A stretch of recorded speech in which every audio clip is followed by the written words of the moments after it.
Tim e Tina, novo filme de terror lá na Netflix que mais uma vez traz elas, as crianças, para aterrorizar, para assustar as pessoas. E um filme que pega um pouco ali de terror psicológico, de religiosidade. Será que tem alguma coisa sobrenatural? Será que não tem? Fala de luto também, fala de várias coisas e é aquele tipo de produção, tá? Eu não odiei o filme, já vou adiantar aqui para vocês, mas que se tem a impressão de que poderia ter sido muito melhor, que chega ali em um momento, em um certo platô, que o filme ele paralisa e acaba se confundindo, acaba não conseguindo abraçar uma coisa realmente coerente e, afinal de contas, que diabo de filme é esse?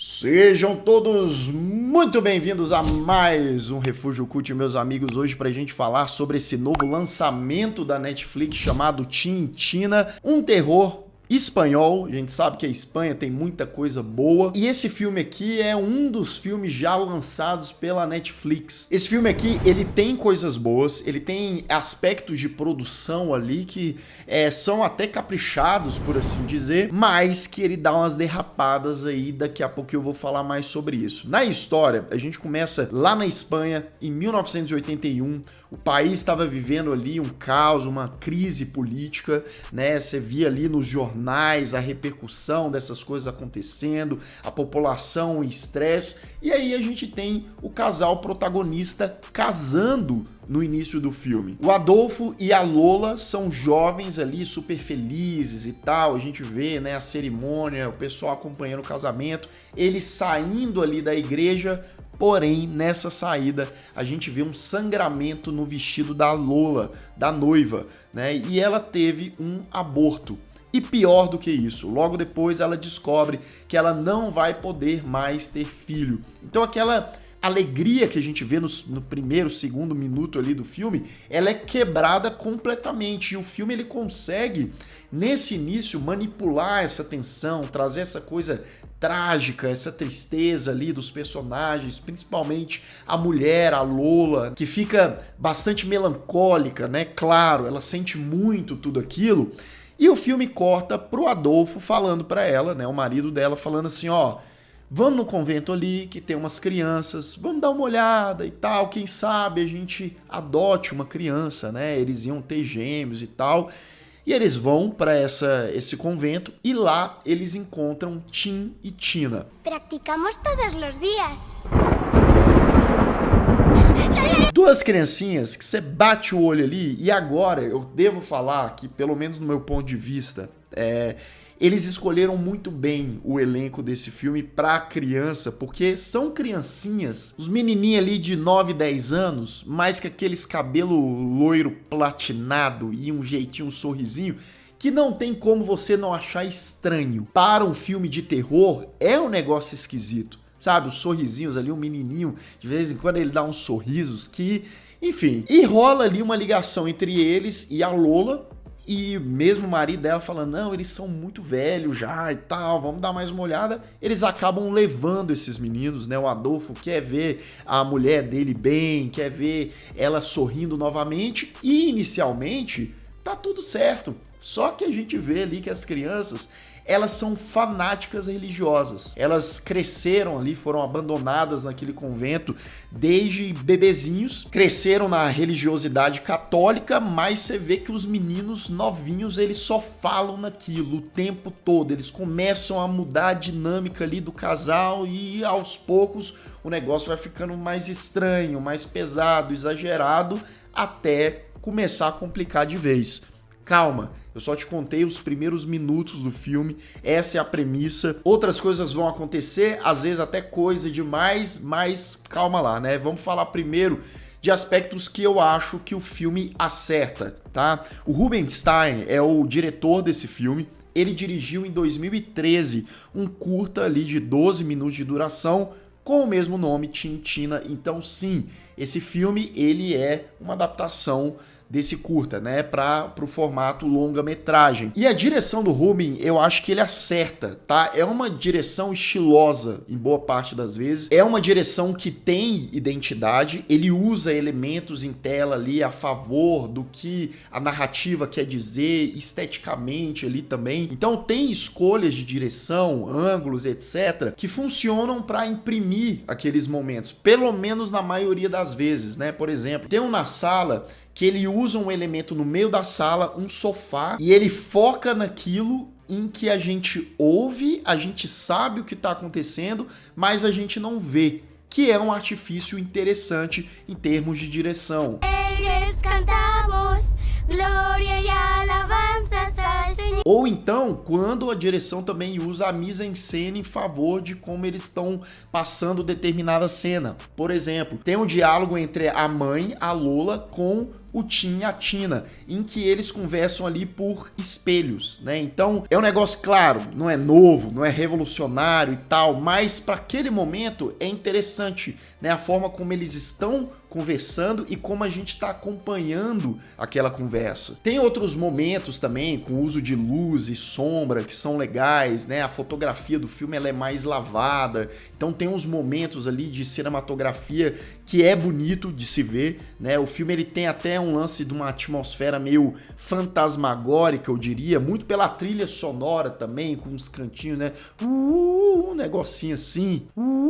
E como eu disse, tá? O Carlos Morolon e a Anastácia Russo, que são Tim e Tina, eu acho que eles desempenham muito bem o papel deles de crianças, né? Ali estranhas e qual é a intenção, o lance da imprevisibilidade. É uma coisa que o filme ele tenta trabalhar, né? A inocência, até onde pode ir a inocência, até onde de fato é inocência e eles não estão fazendo certas coisas por maldade. O Jaime Lorente, que faz o Adolfo, né, lá da La Casa de Papel, faz um bom trabalho. A Milena Smith, que faz a Lola, a mãe, eu diria até na primeira metade do filme, ela funciona muito bem, a atuação dela, no sentido de ela tá sofrendo, ela tem ali uma angústia, então ela tá reprimida e tal, porém, mais pro final do filme, quando é exigido um pouco mais dessa personagem, é exigido outras camadas, ou que ela haja, ou que ela saia de uma situação, eu acho que falta um pouco, e aí eu não sei nem se é uma culpa da atriz, ou se é uma culpa da talvez direção, ou talvez do roteiro, né? Não, é um filme de terror, então tem que deixar uma pessoa em uma determinada situação meio presa para tentar causar angústia no público, mas ao mesmo tempo você meio que bota o público numa situação meio de trouxa, e é aí que entram os problemas pra mim de Tim e Tina, tá? Disse todas as coisas que eu gostei do filme, e eu acho que essa premissa, essa história, ela funciona até certo ponto, mas um pouquinho depois da metade pro final, o filme ele se torna um pouco enfadonho, às vezes inclusive é um filme grande, tá? É um filme de 2 horas de duração, quase 2 horas, que eu acho que tranquilamente essa mensagem, essa história poderia ser contada em menos, e é aquela velha história, né? Muitas vezes menos é mais. E aí o final ali nos últimos, sei lá, 20, 25 minutos do filme, eles tentam dar uma complexada na história, que aí o filme ele não agrada talvez nem gregos nem troianos, ou melhor dizendo aqui pro contexto do filme de religião e tal.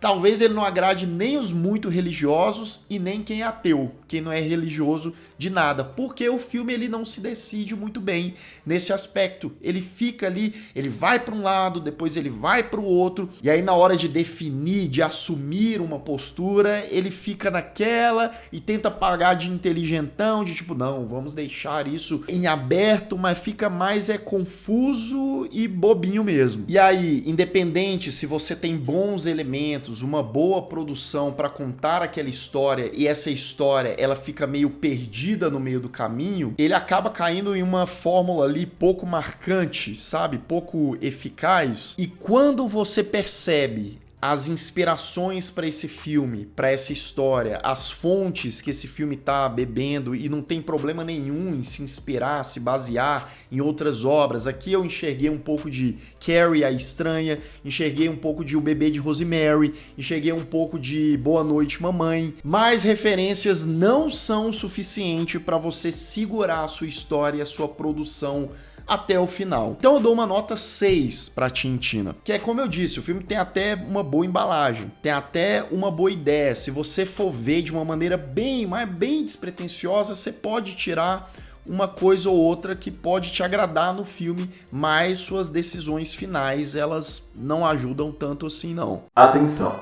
Aviso de spoiler. A partir de agora, continue por sua conta e risco. Te damos gracias, Señor, por este día, por estos alimentos.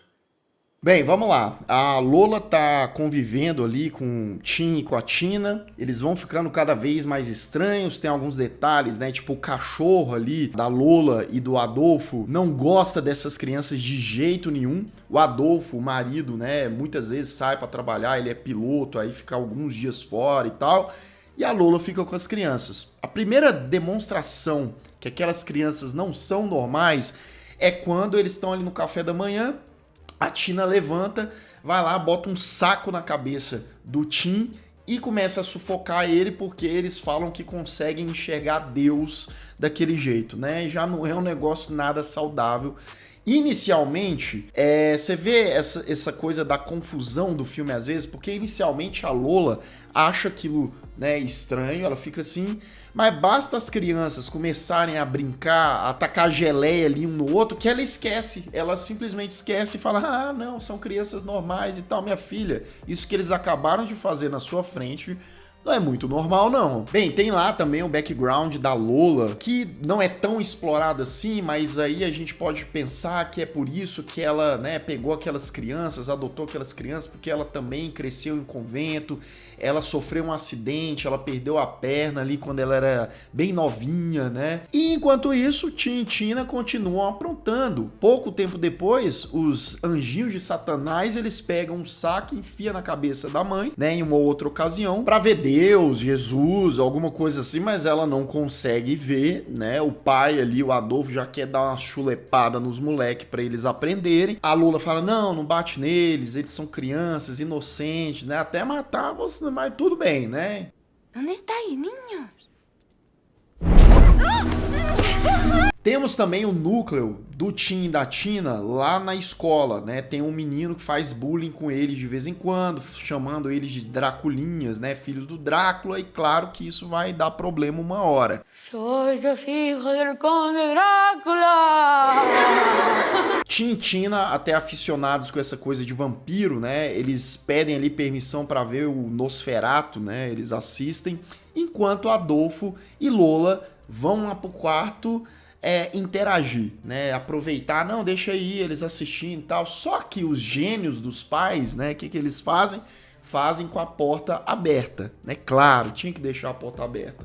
E aí as criancinhas entram no quarto, pegam ali um remédio da Lola, né? Um negócio para um calmante. E eles vão lá no cachorro, né? Eles pegam a comida do cachorro, taca de remédio para dopar ele, lembrando, né? Tem um momento lá que o cachorro acabou mordendo a Lola, a mãe, porque o cachorro tava estressado com os meninos e tal. E eles foram lá, deram um negócio pro cachorro, o cachorro capotou, né? Desmaiou. E essa é a cena da sala que eu mencionei na parte sem spoilers, né? As crianças do capiroto levam o cachorro desmaiado ali pro meio da sala. Tem o sofá na frente, então a gente não vê o que eles estão fazendo. Achei a escolha ali interessante pro filme, porque eles pegam as facas, umas ferramentas ali e começam a mexer no bichinho, né? Abrir o bicho e tal, a gente vai vendo o sangue indo pra parede, e eles que estavam meio assim, aí eles começam a se divertir, e é aquela coisa, né? Beleza, se antes a gente achava que era inocência das crianças, podia ser algumas coisas ali, inocência, é brincadeirinha de menina, eles não sabem. Aqui, meu amigo, chegar a esse ponto de matar o bicho daquele jeito, fazer aquilo, que dizendo eles queriam purificar o cachorro, né? Mas, enfim, fizeram aquela bagunça toda. Coge este y Llévate este también. Na manhã seguinte, né, Lola e Adolfo veem aquela cena, o bichinho morto lá, sangue pra todo lado. E aí é aquela coisa, né, beleza, tem a dúvida da Lola e do Adolfo, dos pais, mas eu acho que, rapaz, tem o negócio do saco da cabeça, aí depois tem o negócio do cachorro, já é um sinal, uma bandeira vermelha ali. E eles meio que, a Lola fica triste, mas o Adolfo fala, não, é isso mesmo, eles são crianças e coisa e tal, né? Então, tipo assim, existem pessoas que são bem mais tolerantes do que outras, isso é fato. Eu acho que eles realmente estavam tentando tanto fazer aquilo dar certo, vamos olhar por esse lado, né? Que eles estavam relevando algumas coisas, mas tem coisa que é realmente difícil relevar. Depois o Tim e a Tina acabam se punindo por conta própria, né? Porque eles falam que sem punição não há salvação. Aí eles andam de joelho pela casa toda, machucam o joelho. E uma certa noite lá, na noite de Ano Novo, os meninos até que eles estão cantando, dançando umas musiquinhas fora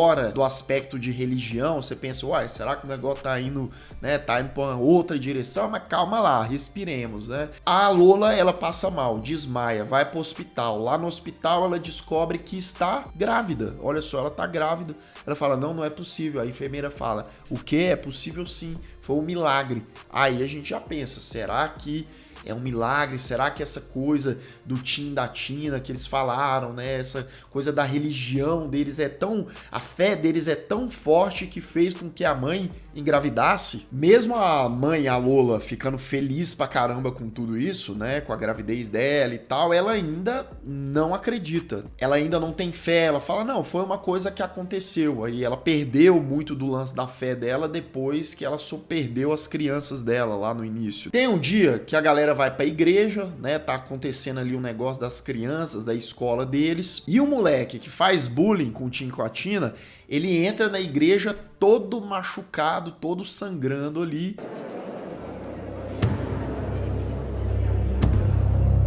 E aí você fica pensando, será que é obra dos garotinhos? Mas eles estavam tocando o órgão lá na igreja. Será que eles correram lá?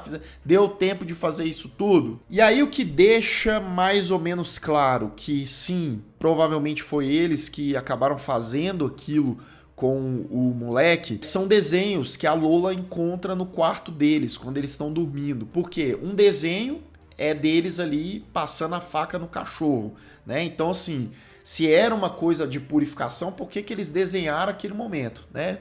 Primeira coisa.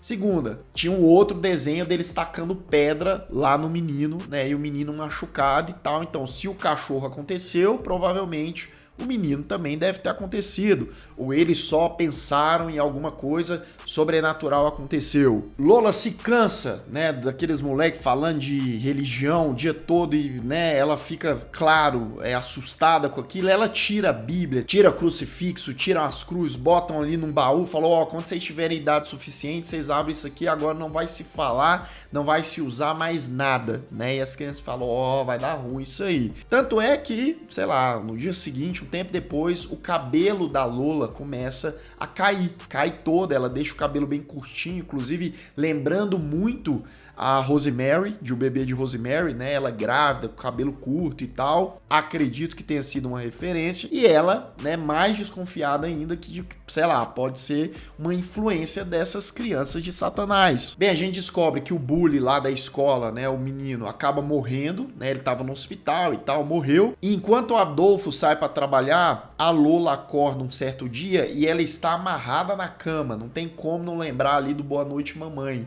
né? E os meninos ali, o menino até usando uma pintura, menino com a máscara e tal, eles falam, não, a gente precisa alimentar você, a gente precisa alimentar o nosso irmão. Rola uma confusão, ela fica desesperada, parece que os meninos vão injetar ali leite na barriga dela, você fala, pelo amor de Deus, não faz isso, né? Mas ela se solta, o Adolfo chega lá na hora com flores, e aí fica aquela coisa, né?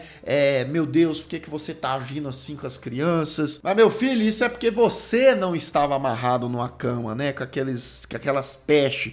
E ela estressada, né, a Lola acaba estourando a bolsa dela, ela é levada para o hospital e corta já tudo bem, tudo tranquilo, o bebezinho nasceu, né? O cara falando, né? Não, ele estava brincando e tal. É tudo brincadeira desse povo, né?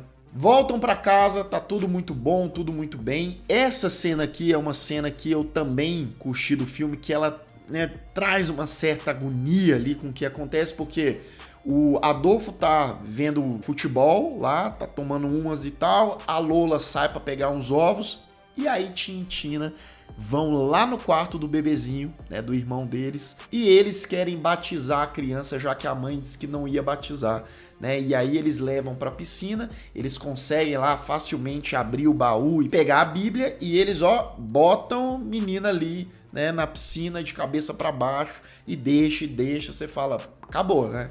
Morreu, não vai ter jeito. Mas aí a Lola chega lá na hora, pega o menino de vez ali, bate nas costas dele e consegue salvar a criança.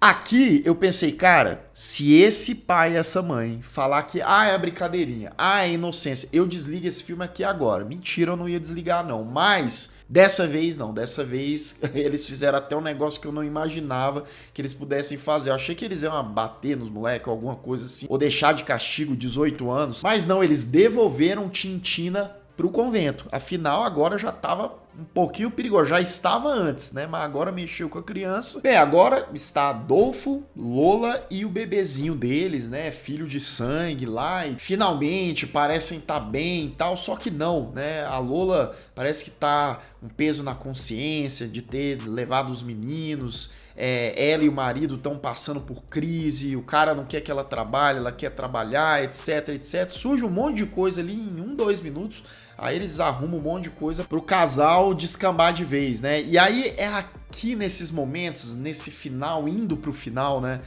Que eu acho que o filme ele não assume uma forma concreta, porque ao mesmo tempo que ele bota essa coisa do fanatismo, da religião, como, sei lá, né, quase como um vilão ali naquele contexto, pelo menos, ele também bota, opa, né, mexeram ali com a religião, deixaram os meninos de lado, parece que tá tudo dando errado na vida deles, então o certo era a religião mesmo, então o que tá acontecendo aqui? Bem, o casal já está em casa, né, eles quase bateram ali no animal no meio do caminho, né, dirigindo, mas deu tudo certo. E a Lola vem com a aliancinha dela falando assim, eu quero desquitar e tal. Eu achei meio repentino demais também, mas tá, vamos lá. E aí o Adolfo fala, não, peraí, meu amor, não, pelo amor de Deus, não pode e tal, vou cuidar mais do nosso filho e tal, não sei o quê. Ele sobe pra cuidar do bebê. A Lola fica, né, só escutando ali. E aí é que começa uma cena meio estranha nesse filme, porque a ideia, vamos fazer um plano de sequência, que na verdade é um plano de sequência que tem uns cortes ali, né, meio falso e tal, mas beleza, tem lá os minutos da Lola ouvindo, e aí começa uma chuva lá forte, porta batendo, e ela fica naquela paranoia, será que o Tim e a Tina vieram pra cá? A musiquinha dele está tocando ali no rádio.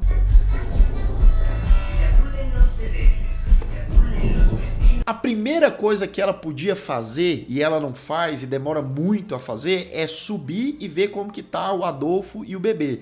Mas ela fica andando a casa toda lá embaixo, e ela sai na chuva, e depois volta. E aí o coitado do Adolfo, ele simplesmente é eletrocutado na parte de cima da casa. Você fala, meu Deus, o que aconteceu?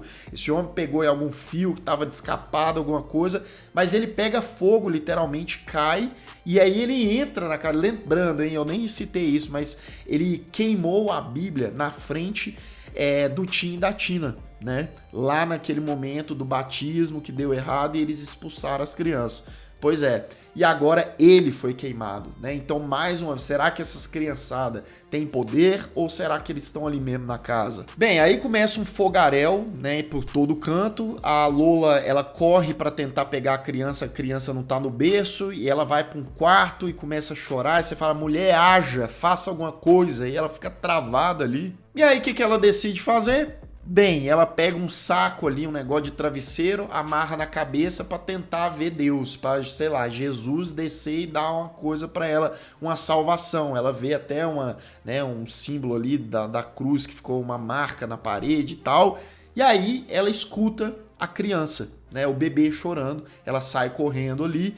encontra a criança, tava onde? Tava lá no quarto do Tim e da Tina. Seria esse um sinal? Eu acho que pra Lola acabou sendo. E aí me dá uma raiva, porque a Lola, ao invés de sair correndo com a criança da casa que tá pegando fogo ali, 90% da casa já, não, ela fica olhando pra criança e tal, e parada mais uma vez, reage a criatura. Bem, resumo da ópera, ela sai da casa, salva a criancinha dela e vai pro hospital ali, se recupera. E no fim das contas, né, na última cena é o enterro ali do Adolfo. Lola tá sozinha ali inicialmente, toda de preto, de luto. E aí vem de um lado Tim e vem do outro lado a Tina.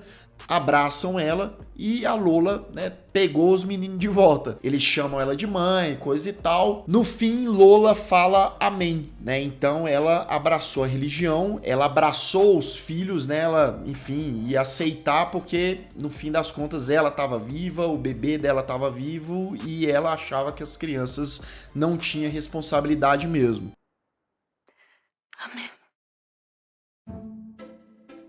Bem, então, só pra finalizar, né, o filme e esse final aí cheio de coisa, essa complexidade, meu Deus, será que é, não é e tal, vou dar a minha opinião sobre o que eu acho que aconteceu. E eu acho que muita gente se frustrou com o filme nesse final, porque realmente o filme ele não dá uma resposta clara, concreta. Foi o Tim e a Tina, foi alguma coisa divina, o que aconteceu, ele não mastiga isso, mas eu acho que é muito mais por falta de uma coragem de assumir alguma coisa do que deixar, meu Deus, essa grande interpretação, esse final aberto. E às vezes, cara, um final aberto, ele é mais preguiçoso, bem mais preguiçoso do que um final que ele é mais consciente, que ele é mais concreto, sabe? A minha opinião é que não teve nada sobrenatural, não teve nada assim divino e coisa e tal. De alguma forma, sim, foi Tina e Tim que fizeram aquilo. No início do filme eles perguntam pros pais, quando eles chegam na casa, né? É muito longe do convento até aqui, eles até perguntam, por que vocês estão perguntando? Não, é só pra gente saber e tal. Então, assim, eles podem ter ido de madrugada, aprontado, porque, cara, se eles foram capazes, pensa comigo, de aprontar aquilo com o cachorro e muito provavelmente com o moleque, por que eles não tocaram o terror ali na casa naquela noite? Pelo menos é o que eu penso. E aí, no fim, na marra, eles conseguiram, né, enganar a mãe, engambelar a mãe, fazer todo aquele terrorismo ali. E a mulher virou religiosa também. Mas é isso. Pelo menos é o que eu penso, é o que eu acho, a minha perspectiva do filme. E você? O que você achou do filme como um todo? O que você achou desse final? Você tem uma interpretação diferente? Você acha que, quem sabe, o filme é até mais profundo do que eu falei aqui? Deixa nos comentários. E se você ainda não é inscrito aqui no canal, se inscreva aqui embaixo, clique no sininho para receber todas as notificações e deixe o seu like, que ajuda muito o Refúgio Cult. E eu vou ficando por aqui, caso você tenha perdido os últimos vídeos do canal, ó, estão aparecendo bem aqui do meu lado, é só clicar e assistir, caso o YouTube não tenha te mandado. Um grande abraço e até mais.